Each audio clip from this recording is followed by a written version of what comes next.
Kisah tentang asal muasal sihir ini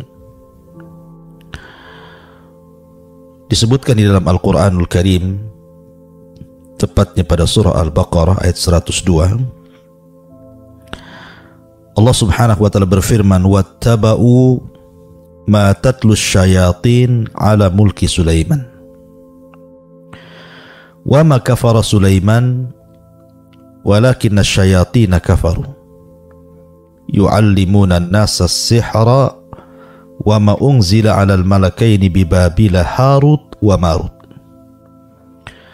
wa ma yu'allimani min ahadin hatta yaqula innama nahnu fitnatun fala takfur fayata'allamuna minhuma ma yufarriquna bihi bainal mar'i wa zawjihi wa ma hum bidarrina bihi min ahadin illa biidznillah wa yata'allamuna ma yadurruhum wa la yanfa'uhum wa laqad alimu laman ishtarahu ma lahu fil akhirati min khalaq wa la bi'sa ma syaraw bihi anfusahum law kanu ya'lamun. Allah subhanahu wa ta'ala berfirman, dan mereka mengikuti apa yang dibacakan setan-setan di masa kerajaan Sulaiman. Maksudnya orang-orang Yahudi di zaman itu. Dan tidaklah Sulaiman kufur, tetapi setan-setanlah yang kufur. Mereka mengajarkan manusia ilmu sihir. Dan apa yang diturunkan kepada dua malaikat di negeri Irak Babil yang bernama Harut dan juga Marut. Dan tidaklah keduanya mengajarkan sihir kecuali mengatakan sesungguhnya kami adalah fitnah bagi kalian, maka jangan kufur. Maka mereka pun mempelajari dari keduanya apa-apa yang bisa memisahkan antara pasangan suami istri. Dan tidaklah sihir itu membawa madarat kepada siapapun kecuali karena izin Allah. Dan mereka mempelajari apa yang membuat madarat bagi mereka dan tidak membawa manfaat sedikit pun bagi mereka. Dan sungguh mereka mengetahui bahwa siapapun yang menjual akhiratnya, maka tidak ada bagian di sisi Allah subhanahu wa ta'ala sedikit pun, karena amat buruk apa yang mereka jual belikan kalau mereka mengetahuinya. Ma'asyiral muslimin yang dimuliakan Allah azza wa jalla, kisah Harut dan Marut ini memang kisah yang simpang siur. Sebagian kisah adalah kisah yang sangat dusta dari kisah-kisah Israiliyat, di mana dijelaskan ketika Allah subhanahu wa ta'ala melihat bagaimana manusia kufur, seperti Adam alaihi salatu wassalam, ketika Allah subhanahu wa ta'ala berikan fasilitas yang sangat nikmat di sorga, tiba-tiba kemudian melanggar perintah Allah subhanahu wa ta'ala dengan memakan buah larangan. Akhirnya Adam pun diusir dari sorga menuju dunia. Ketika itu malaikat mengatakan bahwa apa yang selama ini mereka khawatirkan terjadi. Karena para malaikat ketika melihat Adam alaihi salatu wassalam akan diciptakan Allah, mereka mengatakan bahwa apakah engkau akan menciptakan makhluk yang akan menumpahkan darah dan merusak bumi? Ketika itu Allah mengatakan, saya lebih tahu apa yang kalian tidak tahu dari ciptaanku ini. Rupanya Adam alaihi salatu wassalam dengan kehendak Allah dan hikmah yang Allah kehendaki, akhirnya Adam pun memakan buah larangan. Dari situ Adam diusir dari sorga ke dunia. Maka para malaikat mengatakan, bukankah apa yang kami khawatirkan terjadi? Maka Allah subhanahu wa ta'ala kemudian memberikan ujian kepada para malaikat, seolah-olah mengatakan, kalau seandainya kalian di posisi Adam, tentu kalian juga sama. Berikan kepadaku dua malaikat di antara kalian, akan kuuji seperti aku uji Adam alaihi salatu wassalam. Akhirnya terpilihlah dua malaikat yang bernama Harut dan juga Marut. Diturunkanlah dua malaikat ini ke bumi. Maka Allah Subhanahu wa ta'ala kemudian memfitnah keduanya dengan mengirim seorang wanita yang sangat cantik, dan Allah bekali Harut dan Marut dengan hawa nafsu, berbeda dengan malaikat yang lainnya. Maka Allah takdirkan hawa nafsu Harut dan Marut menjadikan dia tertarik dengan wanita itu dan mengajak berzina. Ketika itu wanita ini siap melakukan perzinahan dengan Harut dan Marut, tetapi dengan syarat. Pertama, melakukan kesyirikan kepada Allah. Tapi Harut Marut menolak. Bagaimana mungkin seorang malaikat menyekutukan Allah Azza wa Jalla? Kemudian setelah itu disuruh untuk membunuh. Dan Harut dan Marut pun menolak. Bagaimana mungkin seorang malaikat membunuh? Kemudian disuruh untuk minum khamr. Akhirnya dia pikir bahwa minum khamr itu lebih ringan dibandingkan harus membunuh dan harus menyekutukan Allah Subhanahu wa ta'ala. Akhirnya dua malaikat ini pun minum khamr. Kemudian dia mabuk. Akhirnya kemudian dia membunuh, melakukan kesyirikan dan melakukan perzinahan dengan wanita itu.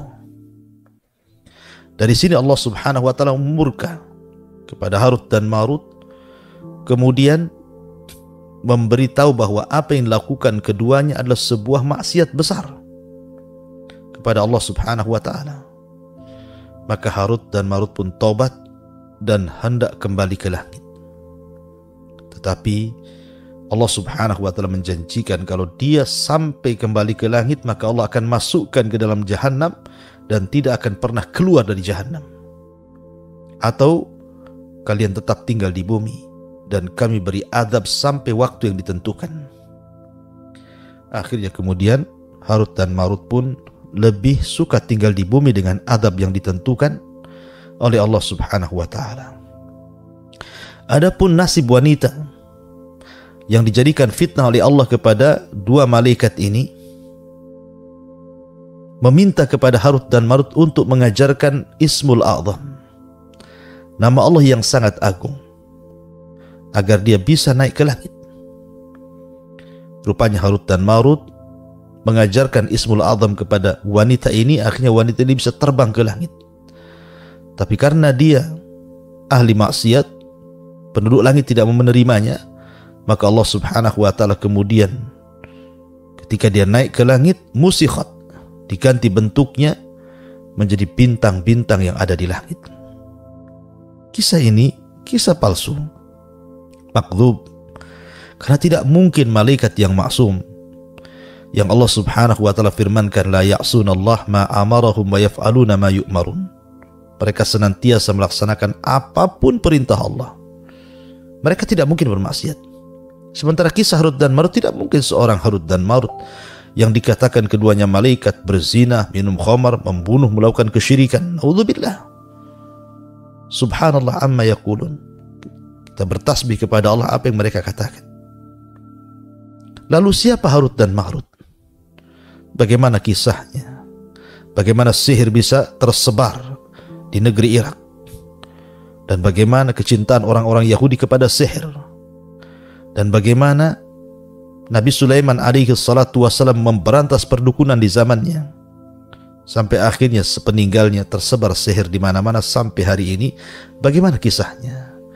1 jam ke depan kita akan menjelaskan tentang siapa Harut dan Marut dan kemunculan sihir di Babil yang tersebar di Irak.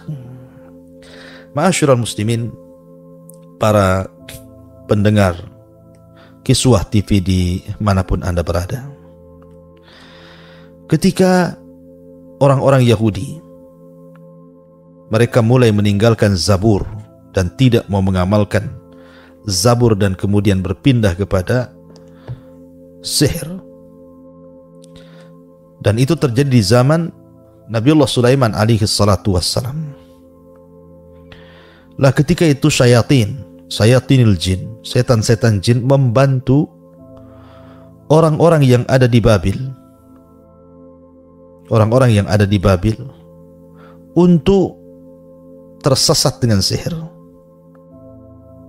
Disebutkan dalam hadis, jadi jin itu setiap hari naik ke langit.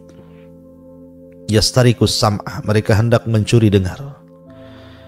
Dan itu banyak sekali jin itu. Jadi mereka berlapis-lapis dari bumi sampai ke langit pertama. Kemudian di langit pertama mereka membuat pos sebagai tempat menunggu di mana jin-jin ini mencuri dengar apa yang diwahyukan Allah kepada Jibril dan apa yang disampaikan Jibril kepada para malaikat yang ditugaskan untuk melakukan tugas memakmurkan alam semesta. Karena apabila Allah Subhanahu wa ta'ala hendak menurunkan wahyu, maka suaranya seperti gemerincing besi yang kemudian, rantai besi yang kemudian dipukul-pukulkan kepada besi, kepada batu, sehingga mengeluarkan suara dan memekakkan telinga, sehingga memingsankan seluruh para malaikat yang ada di langit. Yang pertama siuman adalah Jibril. Kemudian Allah Subhanahu wa ta'ala mewahyukan sesuatu kepada Jibril untuk diwahyukan kepada para malaikat yang lain sebagai tugas dari Allah Azza wa Jalla. Maka setelah Allah kemudian merintahkan sesuatu kepada Jibril, maka para malaikat yang baru siuman kemudian mereka bertanya, "Madza qala Rabbuna ya Jibril?" Apa yang Allah perintahkan kepada kami wahai Jibril? Maka Jibril mengatakan, "Qala al-haq," kebenaran. Kemudian Jibril mulai memerintahkan satu persatu kepada para malaikat yang dibebankan tugas, engkau bertugas seperti ini, engkau bertugas seperti itu. Engkau bertugas menurunkan hujan, engkau bertugas membuat kemarau, engkau bertugas untuk membuat banjir, engkau bertugas untuk mengirim angin, macam-macam. Dan para malaikat tentara Allah Subhanahu wa ta'ala. Lah ketika Jibril menyampaikan kepada para malaikat tugas-tugasnya inilah pada setiap malaikat di lapisan-lapisan langit, maka dari pos penjaga jin itu di langit pertama, terkadang jin mendengar satu kalimat yang disampaikan para malaikat yang ada di langit, yang kemudian satu kalimat ini disampaikan kepada jin yang di bawahnya, jin yang di bawahnya kepada jin yang di bawahnya lagi, jin yang di bawahnya lagi kepada jin yang ada di bawah lagi, terus sampai jin yang ada di bumi. Satu kalimat kebenaran dicampur adukan dengan 99 kedustaan. Kemudian oleh jin yang ada di bawah diperjualbelikan kepada para dukun, paranormal, tukang-tukang sihir, tukang-tukang ramal dan yang sejenisnya, pomo dan dukun yang terjadi di zaman Babil atau di Irak. Maka tersebarlah sihir ketika itu atas bantuan jin kepada orang-orang kafir dari kalangan kahanah wa sya'wadha, kalangan dukun dan tukang-tukang sihir. Tersebar di Babil, di Irak, sihir di mana-mana. Saking banyaknya sihir ketika itu, sehingga para dukun di antara mereka menulis kitab sihir, mencatat kitab-kitab mantra-mantra yang diajarkan syaitan, sampai akhirnya kitab ini kemudian tersebar di Babil, di Irak. Maka banyaklah orang yang membaca kitab-kitab sihir kala itu. Ma'asyiral muslimin yang dimuliakan Allah Azza wa Jalla, setelah tersebarnya sihir di Babil dengan banyaknya karya-karya tukang-tukang sihir yang bekerja sama dengan syaitanir rajim, akhirnya banyak orang tertarik mempelajari sihir di Babil, di Irak. Maka ketika itulah Allah Subhanahu wa ta'ala turunkan dua malaikat, Harut dan juga Marut. Harut dan juga Marut. Ya. Kapan Allah Subhanahu wa ta'ala turunkan Harut dan Marut? Apakah Harut dan Marut itu keduanya malaikat? Apakah Harut dan Marut itu keduanya jin? Ataukah Harut dan Marut itu adalah manusia? Ma'asyiral muslimin yang dimuliakan Allah Azza wa Jalla, ketika tersebarnya sihir di Babil, Irak, ketika itulah Allah Subhanahu wa ta'ala mengutus kepada mereka seorang nabi untuk memberantas sihir, untuk memberantas perdukunan. Seorang nabi merangkap menjadi seorang raja, dan sangat jarang Bani Israel yang merangkap jabatan, satu sisi dia nabi, sisi lain dia raja, kecuali dua orang. Pertama Daud alaihi salatu wassalam, bapak daripada Sulaiman alaihi salatu wassalam. Yang kedua putranya Daud. Sulaiman alaihi salatu wassalam yang menggabungkan antara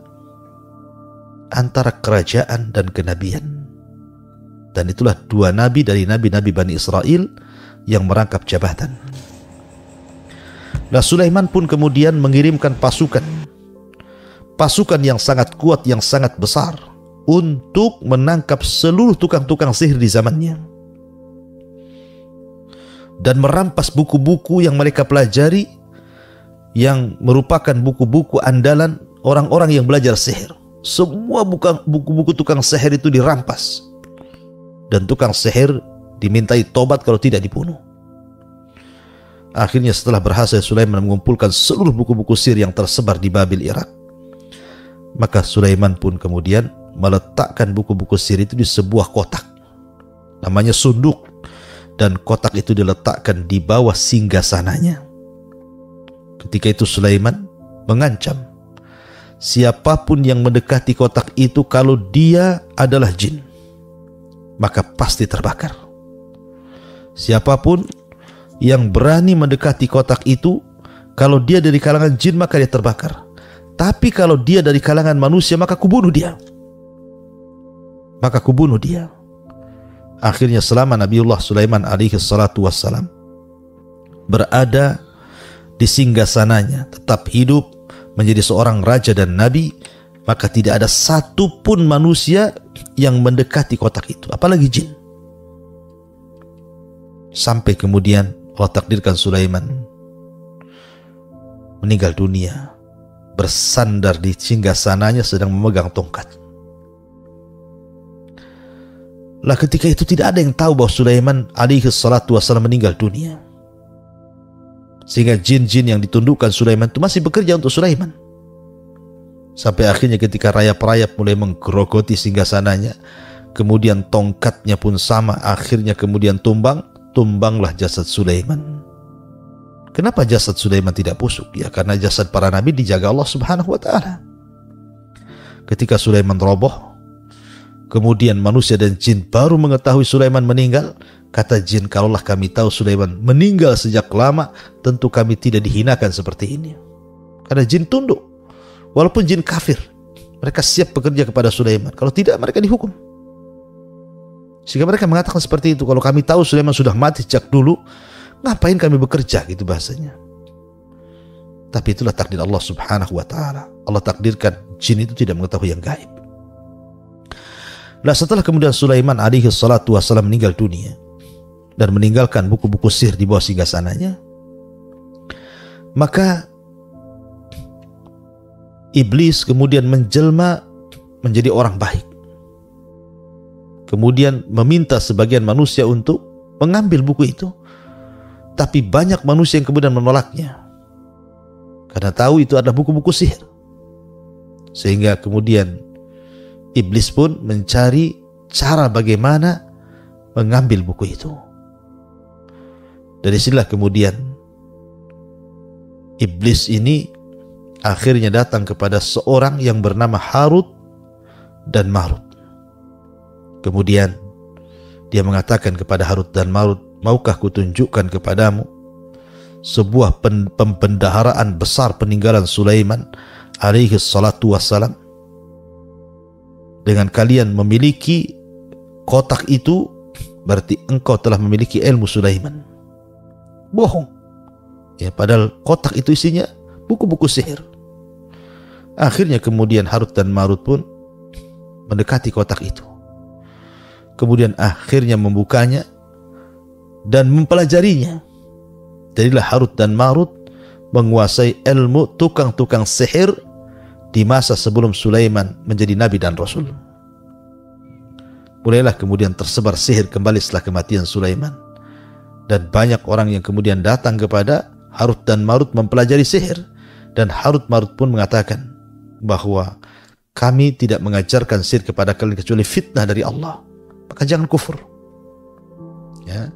Jadi dari sini menunjukkan bahwa Harut dan Marut adalah manusia, bukan malaikat. Ini juga satu pendapat. Ya.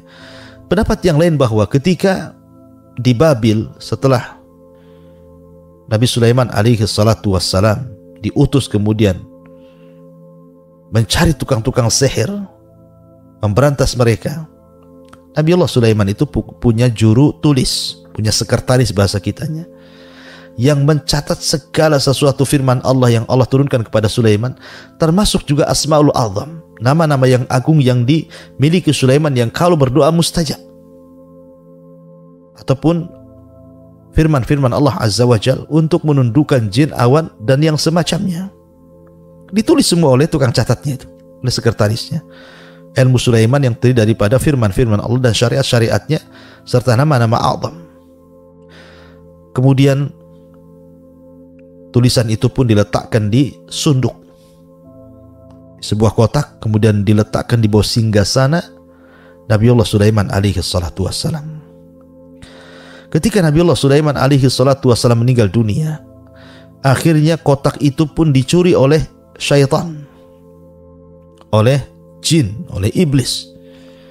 Kemudian dicampur aduk dari firman-firman yang Allah turunkan kepada Nabiullah Sulaiman alaihi salatu wassalam dengan berbagai macam mantra-mantra sihir. Sehingga ketika orang kemudian membaca dan mempelajari apa yang ada dalam sunduk itu yang sudah dicampur adukan oleh setan dengan kesyirikan, maka orang-orang pun kemudian menuduh bahwa Sulaiman itu bukan nabi. Sulaiman itu tukang sihir. Bagaimana setan hendak menghilangkan citra baik seorang nabi dengan cara mencampur adukan kebenaran dan juga kebatilan. Jadi dari sunduk itu, dari kotak itu kan wahyu-wahyu Allah semuanya. Tapi oleh setan kemudian dicampur adukan dengan kata-kata dia, dengan mantra-mantra dia. Sehingga orang menyangka, oh kalau gitu Sulaiman itulah yang menyihir jin, menyihir awan, menyihir burung-burung, dan yang semacamnya. Karena Sulaiman diberikan kelebihan oleh Allah Azza wa Jalla. Dari situ orang-orang Yahudi menganggap Sulaiman tukang sihir sampai sekarang. Ya, ini pendapat yang kedua.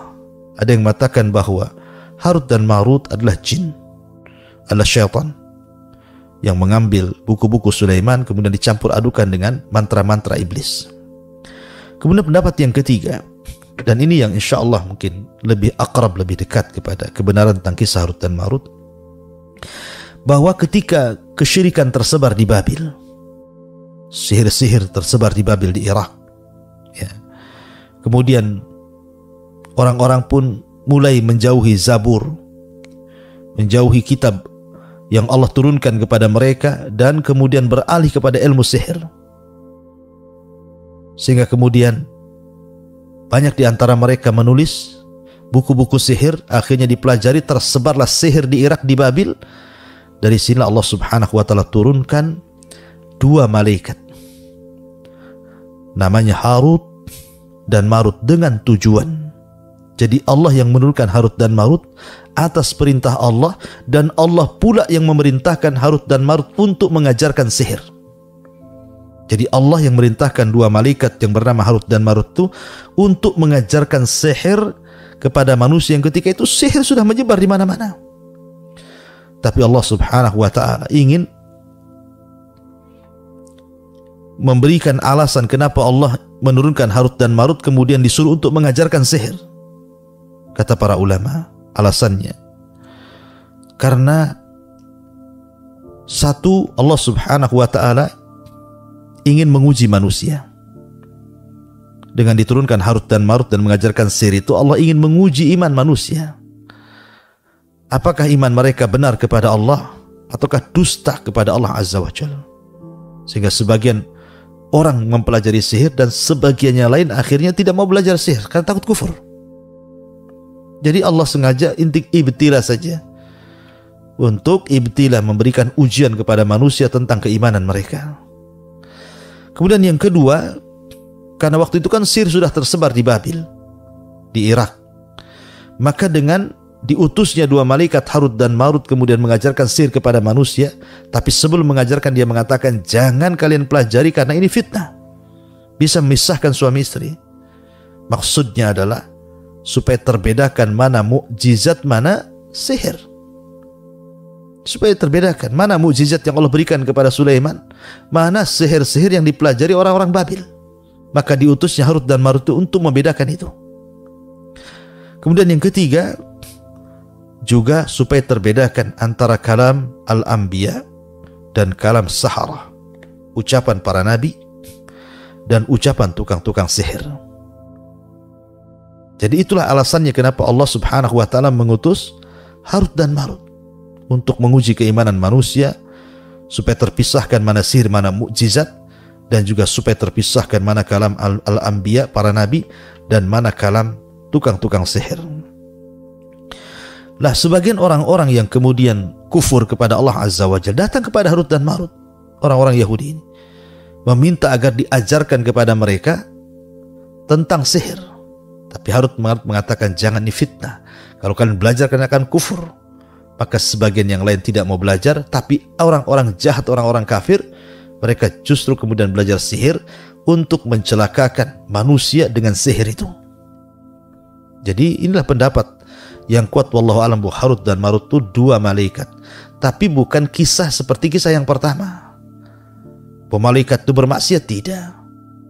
Ya, itu kisah yang tidak benar. Maknanya bahwa ketika tersebarnya kesirikan dengan banyaknya sihir di mana-mana, maka Allah mengutus malaikat untuk mengajarkan sihir. Lah dari situlah kemudian terbedakan mana sihir, mana mukjizat, mana kalam anbiya, mana kalam tukang-tukang sihir, mana orang yang tetap kokoh di atas keimanannya dan mana orang-orang yang mudah luntur karena keimanannya. Makanya Allah Subhanahu wa taala kemudian berfirman tentang masalah ini. Ini pula yang menjadikan kemudian kisah ini, ya, yang menjadikan kemudian orang-orang Yahudi mereka tidak suka dengan Nabiullah Sulaiman. Orang-orang, jadi ketika Nabi SAW menceritakan bahwa Sulaiman itu seorang nabi di Madinah, kan di Madinah itu banyak orang Yahudi. Orang-orang Yahudi mengatakan, apalah nabimu itu mengatakan Sulaiman nabi. Sulaiman itu bukan nabi, Sulaiman itu tukang sihir. Itu orang-orang Yahudi yang mengatakan seperti itu. Karena orang-orang Yahudi itu juga membenci Jibril dan Mikail, bukan Sulaiman saja. Bahkan menyangka bahwa yang menyebarkan sihir di Babil adalah Jibril dan Mikail. Mereka memburuk-burukan dua malaikat ini dan memburuk-burukan seorang Nabi Ibnu Dawud, Sulaiman alaihi salatu wassalam. Makanya Allah Subhanahu wa taala firmankan di sini, wattaba'u ma tatlu syayatin ala mulki Sulaiman. Dan mereka orang-orang Babil, orang-orang Irak, mereka mengikuti apa yang setan-setan bacakan kepada mereka, tentu dari perdukunan, ilmu-ilmu sihir, ala mulki Sulaiman, di zaman Nabiullah Sulaiman. Kemudian Allah mengatakan, wa ma kafara Sulaiman, Sulaiman tidak kafir. Sebagaimana prasangka orang-orang Yahudi bahwa Sulaimanlah bapak daripada tukang-tukang sihir yang tersebar di Babil Irak. Tidak, Sulaiman tidak kafir. Walakinna syayatina kafaru, setanlah yang kafir, bukan Sulaiman. Yu'allimuna nasa sihra, karena mereka mengajarkan manusia sihir. Dari sini menunjukkan bahwa sihir itu kekufuran. Ya, karena sebagian para penyihir itu ada yang menginjak Al-Quran, ada yang mengencingi Al-Quran, ada yang menghinakan Al-Quran, ada yang kemudian mengolesnya Al-Quran dengan darah-darah najis seperti darah haid. Ada yang kemudian merobek-robek Al-Quran, ada yang kemudian mencoret-coret Al-Quran, ada yang kemudian menghina dan merendahkan Al-Quran, begitu seterusnya.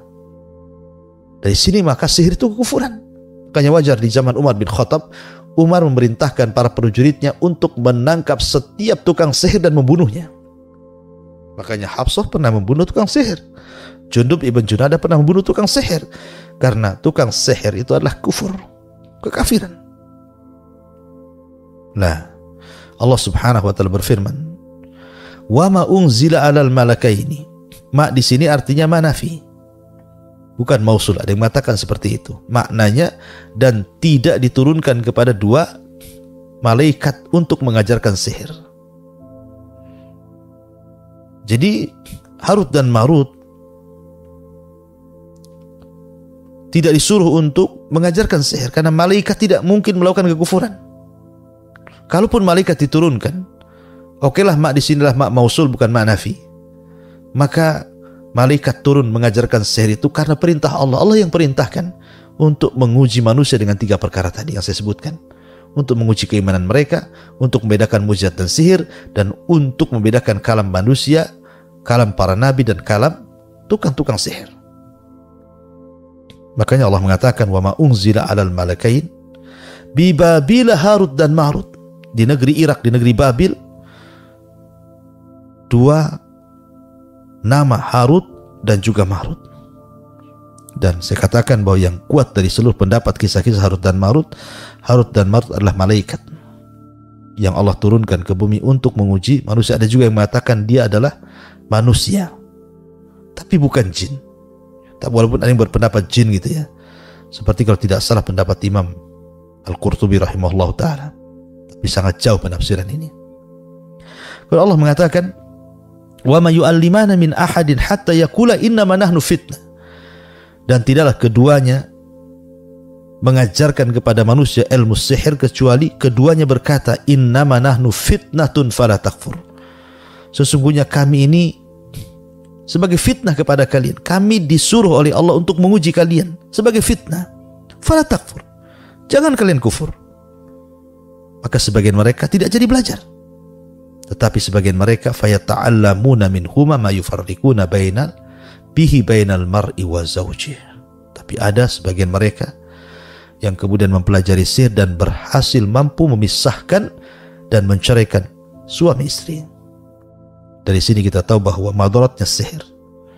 Sihir itu terbagi dua, ada sihir pengobatan dengan cara-cara mengundang jin dan juga mengundang syaitan untuk mengobati yang lainnya dengan cara-cara tidak syar'i. Ada namanya nusrah, ya, mengusir jin dengan jin.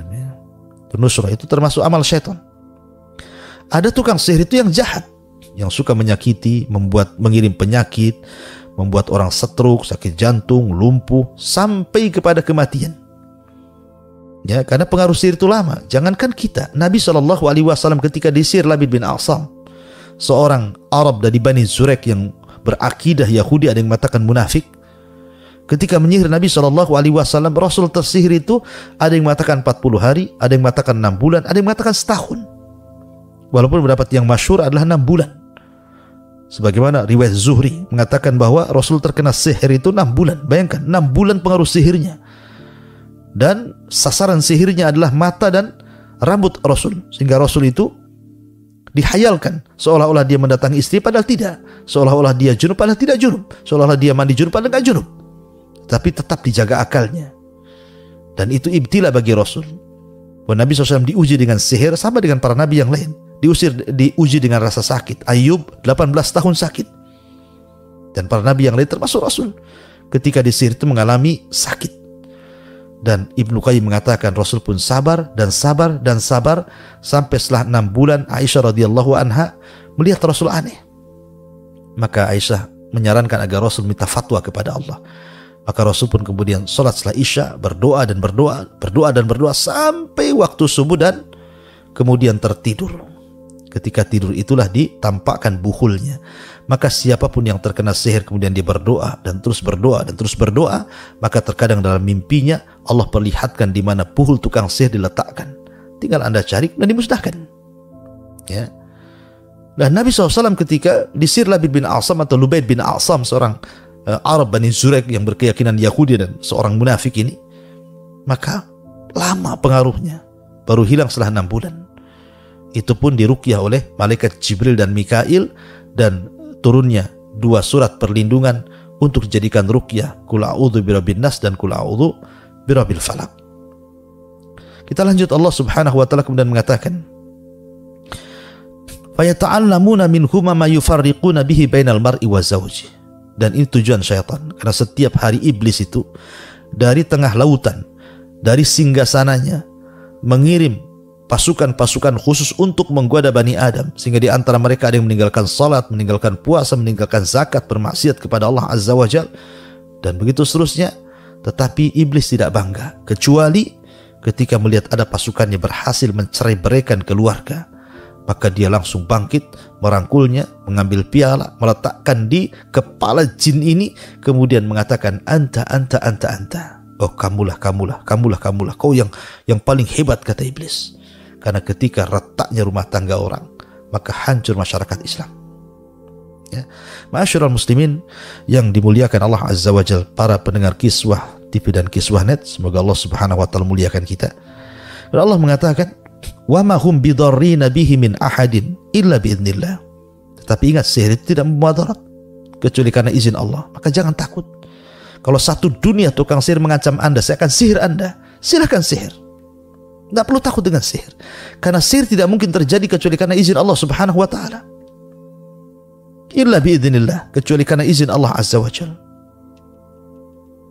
Walaupun demikian tetap kita mengambil akhdhu bil asbab, mengambil sebab dengan membaca dzikir pagi petang, membaca muawwidhataini ayat kursi sebelum tidur, kemudian mengusap-usap dari atas kepala sampai kaki supaya terhindar dari gangguan-gangguan orang-orang yang mereka hasad kemudian mengirim sihir santet teluh kepada kita. Ya. Kemudian wa yata'allamuna ma yadurruhum wa la yanfa'uhum.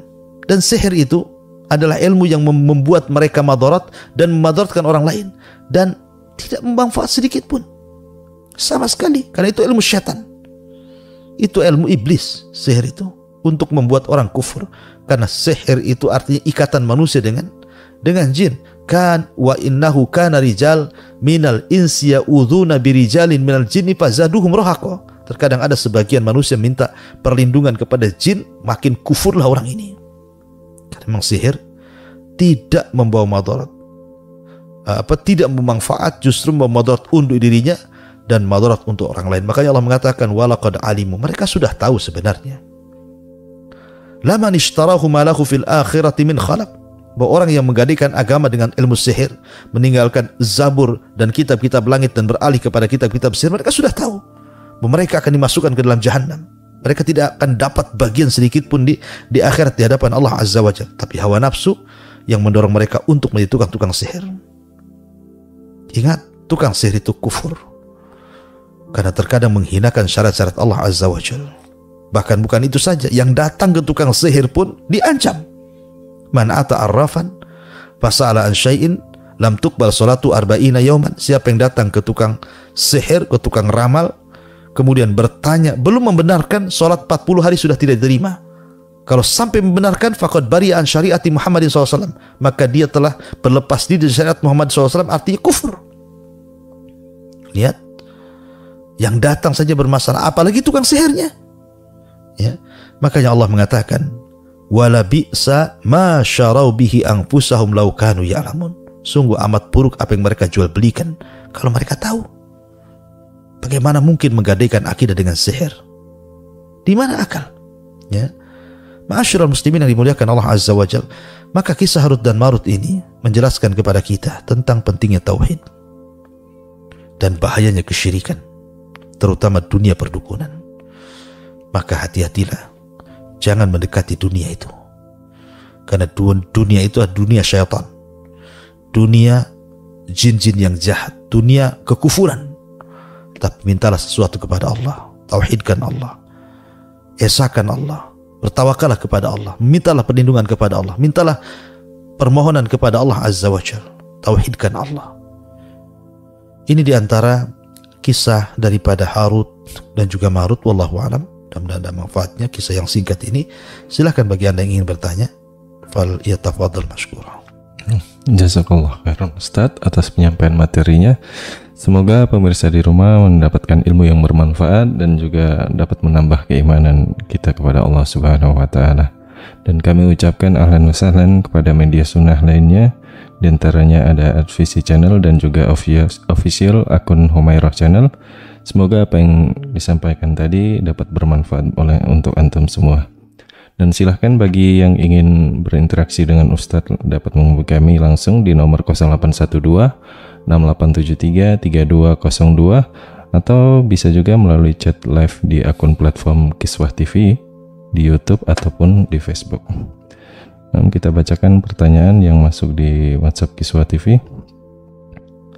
Assalamualaikum warahmatullahi wabarakatuh, Ustaz. Ingin bertanya, apakah pergi ke tukang dukun dapat mengeluarkannya dari Islam? Dan apakah hukum orang yang pergi ke dukun dan dia tidak mengetahui hukum syariatnya dalam masalah ini sama dengan mereka yang mengetahui hukumannya? Mohon penjelasannya, Ustaz. Ya, alhamdulillah. Datang ke dukun itu ada 3 macam. Orang yang datang ke dukun itu ada 3 macam. Pertama, orang yang memang sengaja datang ke dukun untuk bertanya sesuatu. Maka kalau dia tidak membenarkan, hanya bertanya saja, iseng-iseng bertanya, maka sholat 40 hari yang sudah dilakukannya tidak dianggap. Lam tuqbal salatuhu arba'ina yauman. Tidak diterima sholatnya 40 hari.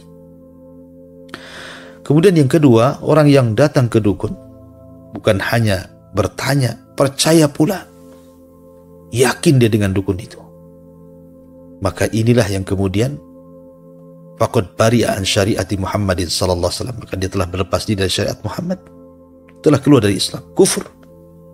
Karena orang yang bermuamalah dengan dukun itu, maka akhlaknya sama dengan dukun. Biasanya disuruh untuk kufur kepada Allah Azza wa Jalla, menyembah kepada jin dan syaitan, menjadi hamba-hamba abadatus syayatin. Kemudian yang ketiga, orang datang ke dukun hanya ingin ngetes saja, seperti yang dilakukan oleh Al-Hajjaj Ibn Yusuf Al-Thaqafi ketika dia kemudian di hadapannya ada dukun, tukang ramal. Hajjaj pun kemudian tiba-tiba mengambil batu di tangannya setelah dihitung.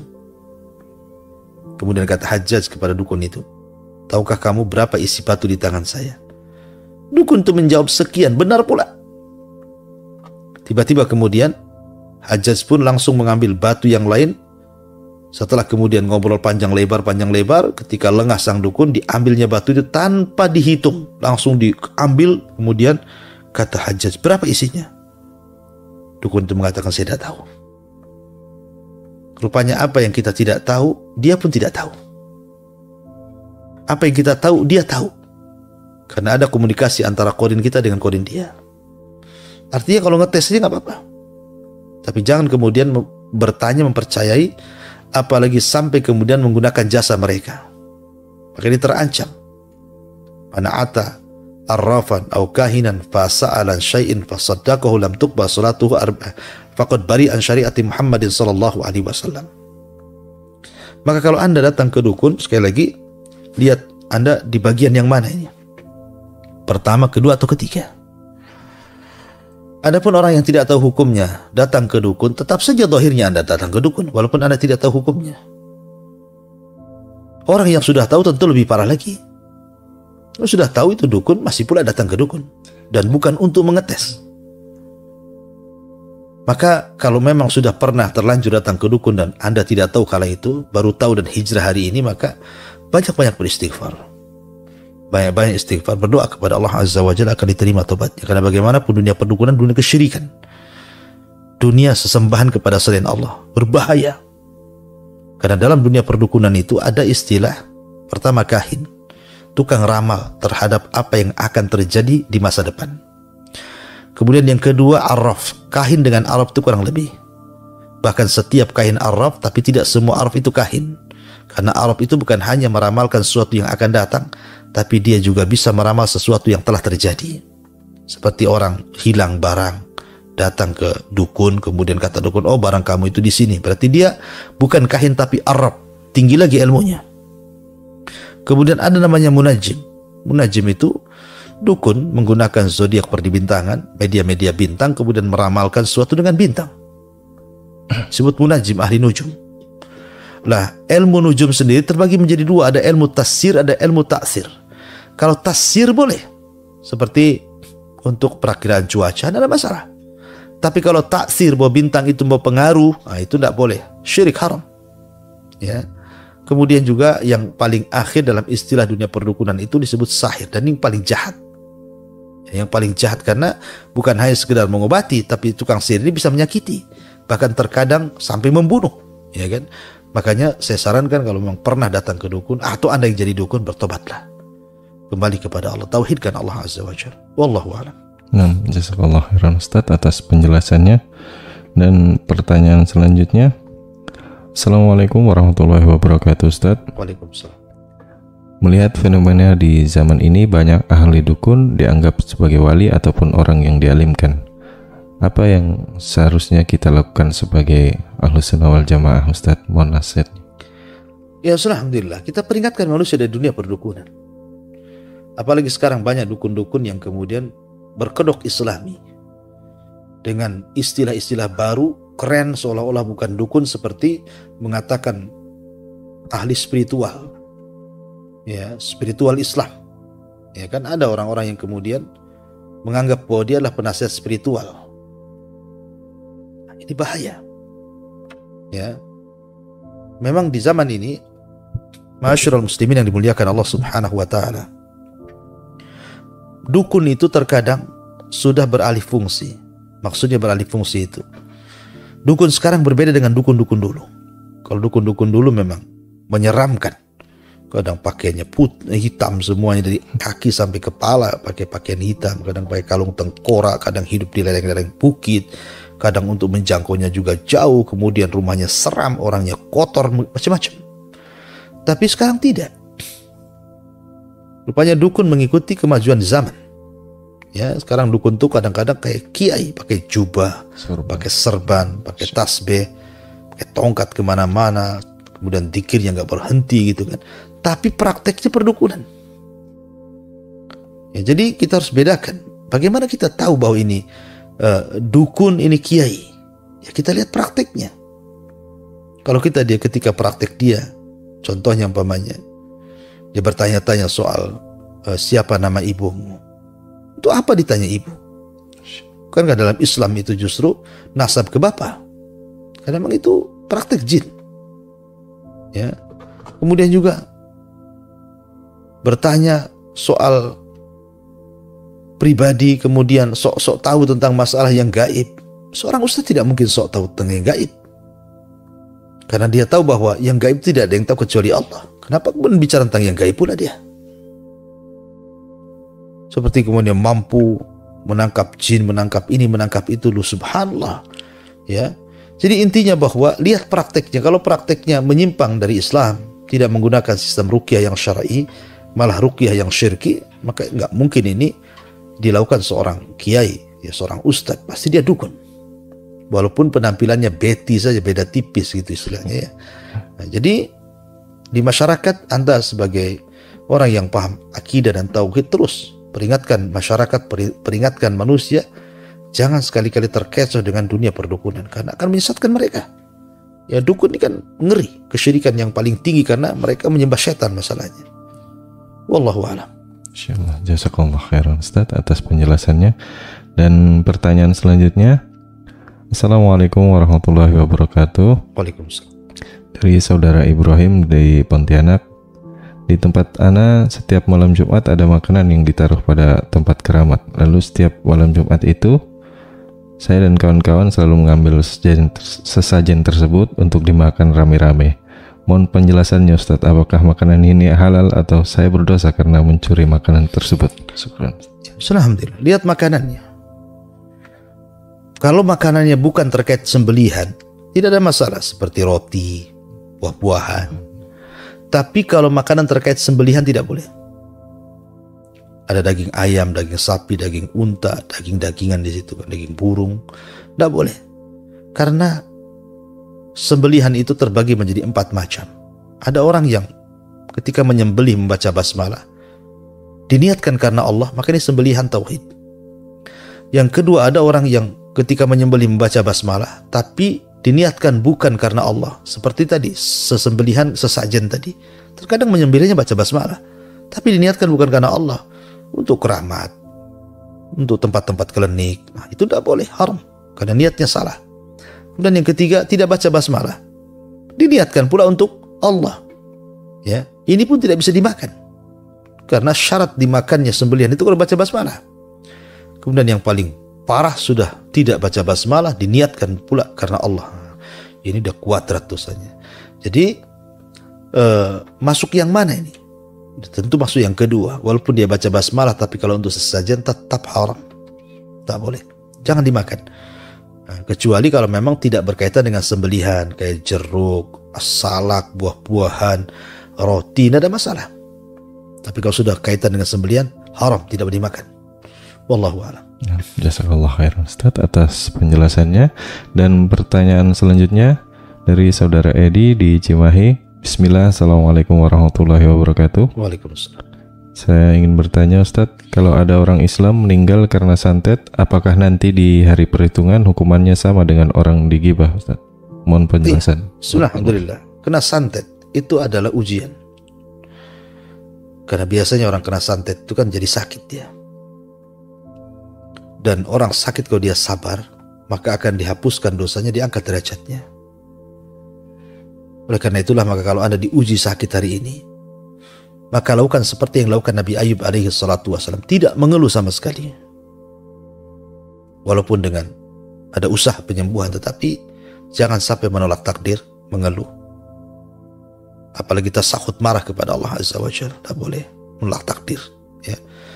Jadi kalau memang kena sihir sampai lumpuh, naudzubillah, atau stroke atau apa, terbaring lama karena pengaruh sihir, maka bersabarlah. Bersabar akan ujian sambil mencari sebab kesembuhan dengan ruqyah dan yang semacamnya. Karena kalau dia sabar menghadapi itu, maka itu sebab diangkat derajat Anda dan dihapuskan dosa. Karena sakit itu terkadang bawa berkah. Wallahu a'lam.